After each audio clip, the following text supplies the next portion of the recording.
Господарство. В эфире «Свобода». С вами я, Юрий Дракохруст, и мой коллега Валер Карбалевич. Валер, привитание. Прывітанне.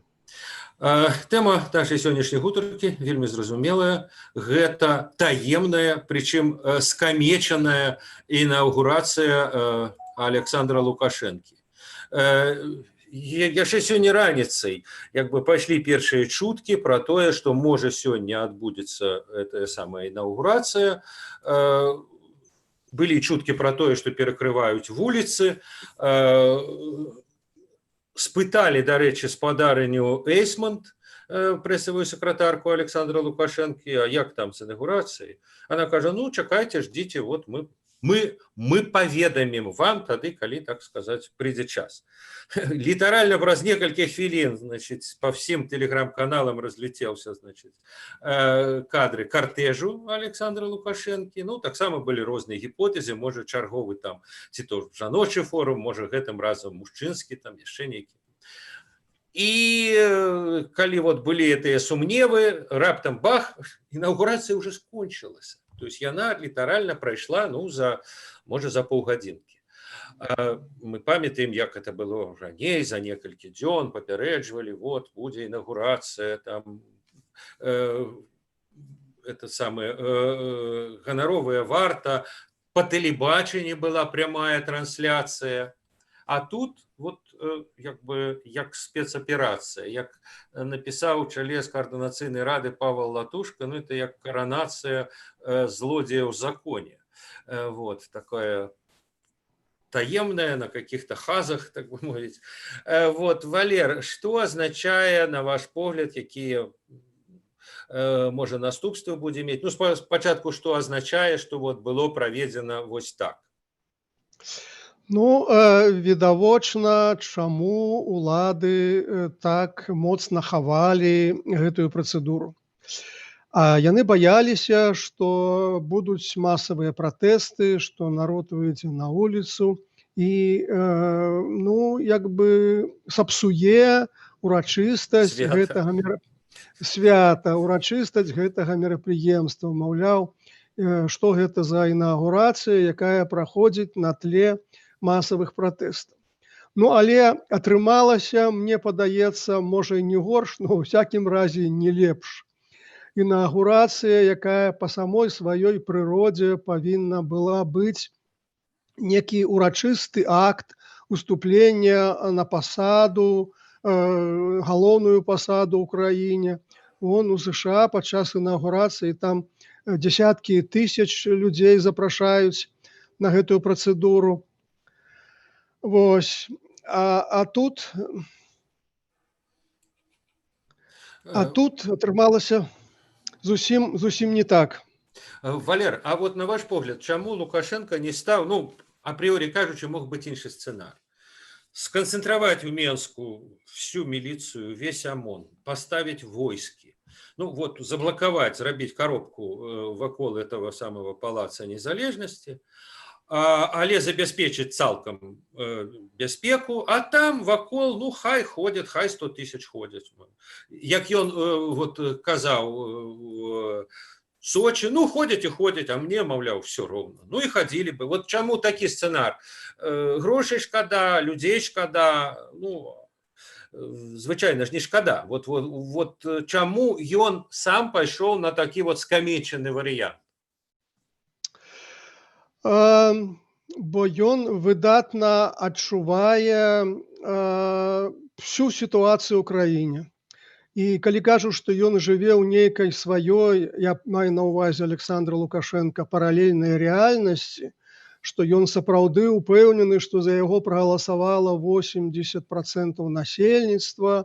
Вось. Я думаю, што гэта не так. Ён жыве у сапраўднай рэальнасці. Ён разумее тую сітуацыю, якая існуе ў краіне. Ён разумее, што яго легітымнасць сумніўная. Сумніўная легітымнасць выбараў, сумніўная легітымнасць яго перавыбрання, сумніўная легітымнасць увогуле існага палітычнага рэжыму.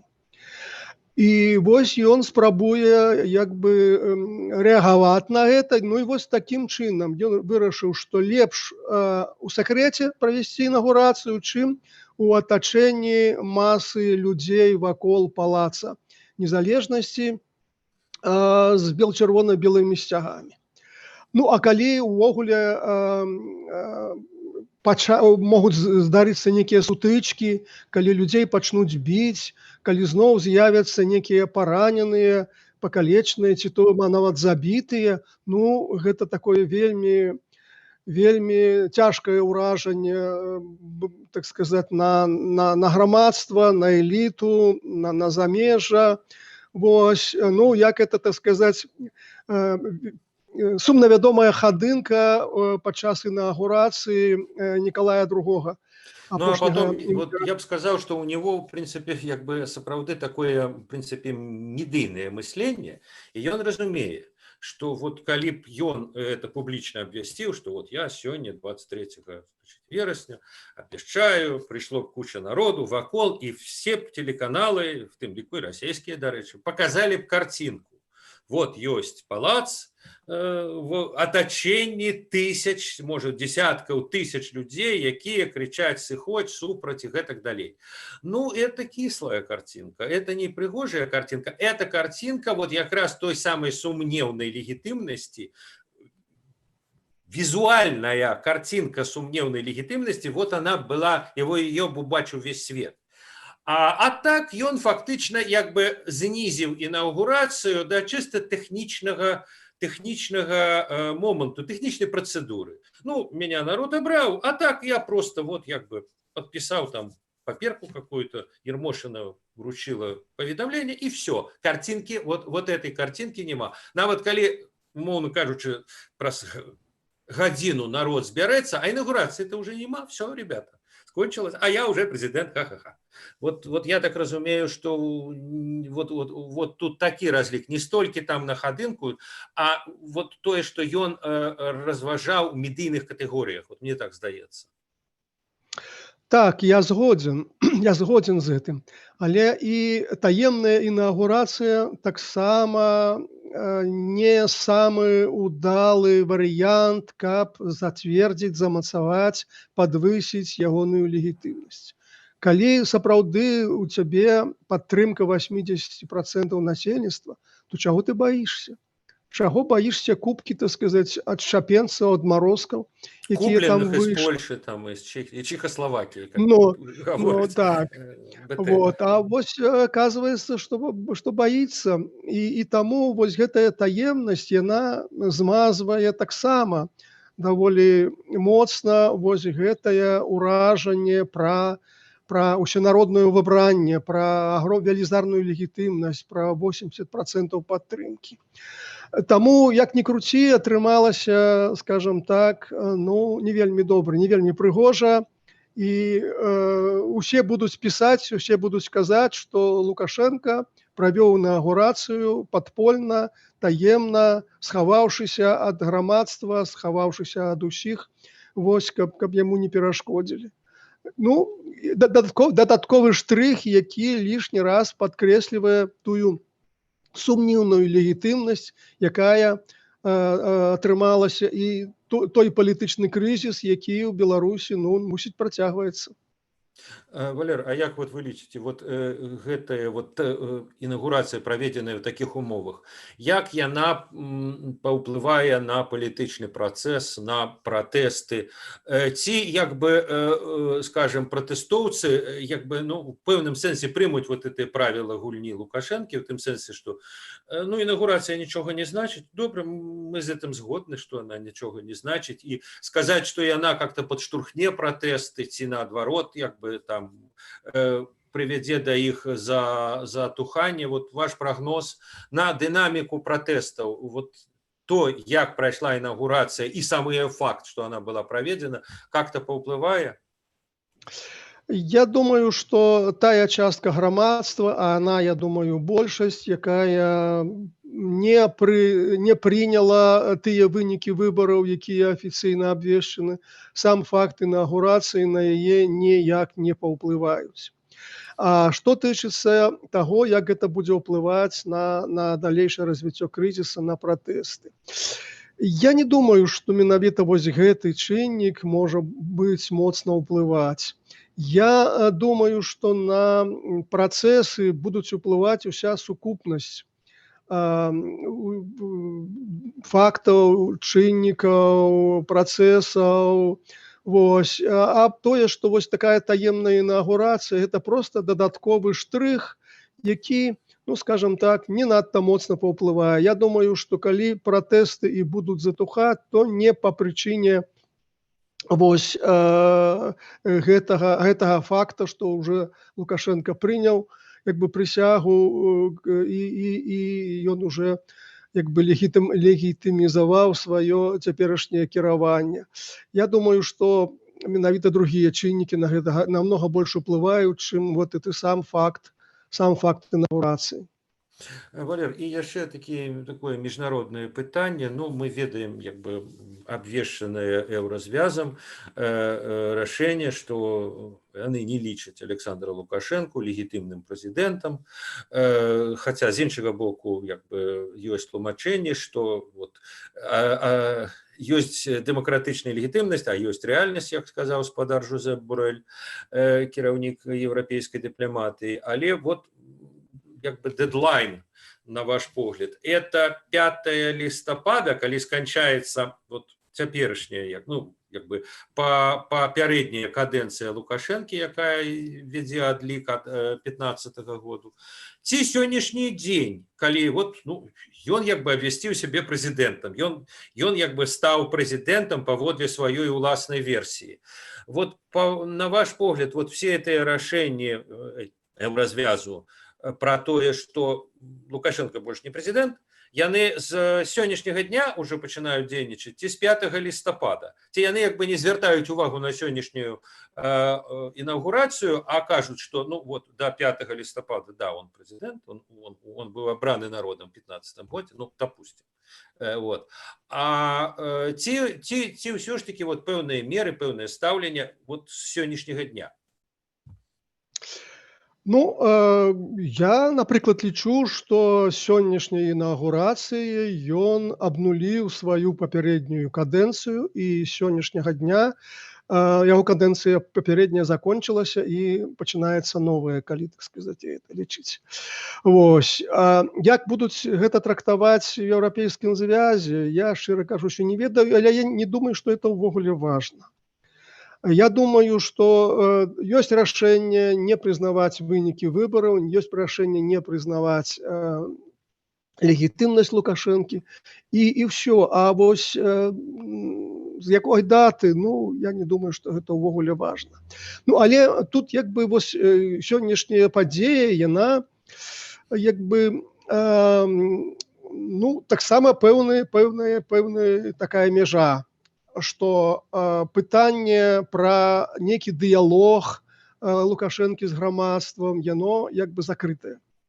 Калі до інаўгурацыі магчымы былі б некія перамовы, некія пытанні пра тое, што рабіць далей, магчыма, што датэрміновыя выбары правесці ці яшчэ нешта, то цяпер як бы фармальна пытанне закрыта, і ўсё. Лукашенко адмаўляецца ад любых перамоваў, любых кантактаў, любых сумненняў у ягонай легітымнасці. Вось. Ну, і это таксама некая мяжа, некі рубеж, які ну, з'яўляецца, так сказаць, рубеж у гэтым беларускім палітычным крызісе. Валер, ну а вот учора ж, здаецца, пазаўчора Светлана Ціхановская, калі выступала ў Еўрапарламенце, гаварыла пра некае міжнароднае пасярэдніцтва, пра перамовы. Дарэчы, пра дыялог вот казаў і спадар Борэль у сваім блогу, пра тое, што вот пад эгідай АБС. Так значыць, все ж таки пра дыялог все кажуць, ну, прынамсі, кажа Координацыйная рада, кажа Ціхановская, кажа вот еўрапейская дыпламатыя, кажа АБС. Так значыць, все ж таки вот яны эту сітуацыю трактуюць інакш, а вы вот так кажаце, што все ўжо скончылася. Вот для іх не скончылася. А тады пра што дыялог? Самае цікавае, што пра дыялог кажуць і расійскія афіцыяльныя асобы. Напрыклад, той жа Сергей Лаўров, міністр замежных спраў, які ў інтэрв'ю тэлеканалу RTVI казаў, што так, павінен быць дыялог наконт канстытуцыйнай рэформы, датэрміновых выбараў і так далей.